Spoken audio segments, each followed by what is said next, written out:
ಸಂರಕ್ಷಣೆಯ ಬಗ್ಗೆ ಜಾಗೃತಿ. ಅಲ್ಲಿ ಇಲ್ಲಿ ಕಸ ಎಸೆಯಬೇಡಿ. ಆ ಪ್ರಾಣಿಗಳಿಗೆ ಆ ಪ್ರಾಣಿ ಕಸ ಹಾನಿಕಾರ. ಇಲ್ಲಿರುವ ಕಸವನ್ನು ಬೇರ್ಪಡಿಸಿ ವಾಹನಕ್ಕೆ ಕೊಡಿ. ಈ ರೀತಿಯ ಕಸದ ವಿಲೇವಾರಿಯಲ್ಲಿ ಸಹಕರಿಸಿ. ಉತ್ತಮವಾದ ಶುಚಿ ಪರಿಸರ ನಮ್ಮದಾಗಲಿ. ಊರಿನ ಸೌಂದರ್ಯ ಕಸಮುಕ್ತ ಪರಿಸರದಲ್ಲಿದೆ. ಋಣಾತ್ಮಕ ಪರಿಣಾಮ ಬೀರುವ ಪ್ಲಾಸ್ಟಿಕ್ ಬೇಡವೇ ಬೇಡ. ಎಲ್ಲೆಡೆ ಸ್ವಚ್ಛತೆ ಮತ್ತು ಪರಿಸರ ಜಾಗೃತಿ ಮೂಡಿಸೋಣ. ಏರುತ್ತಿರುವ ಮಾಲಿನ್ಯ ತಡೆಯಲು ಕಸಕ್ಕೆ ಬೆಂಕಿ ಹಾಕದಿರೋಣ.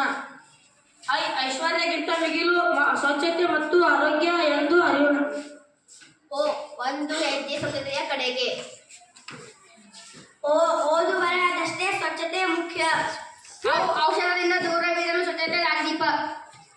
ಅಂಗಡಿಗಳಲ್ಲಿ ಕಳಪೆಯ ಗುಣಮಟ್ಟದ ವಸ್ತುಗಳನ್ನು ಮಾರದಿರೋಣ ಮತ್ತು ಕೊಳ್ಳದಿರೋಣ. ಇಷ್ಟು ಸುಂದರ ಪರಿಸರ ನಾವೇ ನಿರ್ಮಿಸೋಣ. ಧನ್ಯವಾದಗಳು. Very good.